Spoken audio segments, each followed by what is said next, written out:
राधे राधे भक्तों, आज हम सुनेंगे पाप मोचनी एकादशी व्रत कथा। धर्मराज युधिष्ठिर ने कहा, हे देवकी नंदन श्री ब्रजविहारी, आपके वचनामृत सुनते हुए न तो मैं थकता हूँ न संतुष्ट होता हूँ।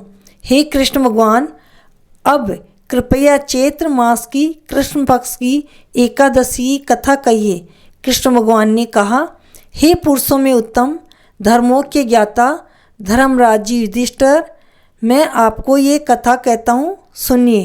प्राचीन समय में कुबेर का चैत्ररथ नाम का एक वन था। वहाँ गंधर्वों की कन्याएं किन्नरों के साथ विहार करती थी। वहाँ अनेक ऋषि मुनि भी तपस्या करते थे।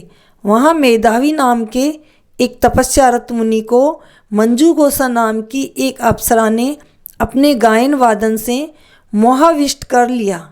फलस्वरूप सारी त्याग तपस्या भूलकर ऋषि मेधावी मंजूगोसा के साथ रमण करने लगे।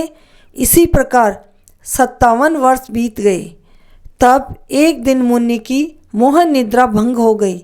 यह जानकर कि उन्होंने अपने जीवन के कीमती 57 वर्ष व्यर्थ गंवाए दिए हैं और अप्सरा मंजूगोसा को ही इसका कारण है, उन्होंने मंजूगोसा को पिशाचनी होने का श्राप दे दिया।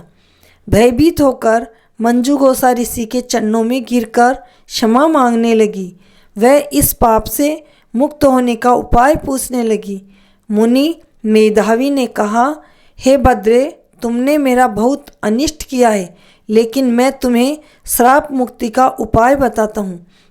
चैत्र मास की कृष्ण पक्ष की एकादशी पाप मोचनी होती है। इस एकादशी का व्रत रात्रि जागरण व सुबह स्नान आदि के पश्चात विष्णु भगवान का पूजन करो, जिससे तुम्हारे सब पाप नष्ट होकर तुम श्राप से मुक्त हो जाओगी। मंजूगोसा को जैसा ऋषि मेधावी ने बताया था, वैसा ऋषि ने स्वयं भी किया और तपस्या भंग करने के पाप से मुक्त हुए।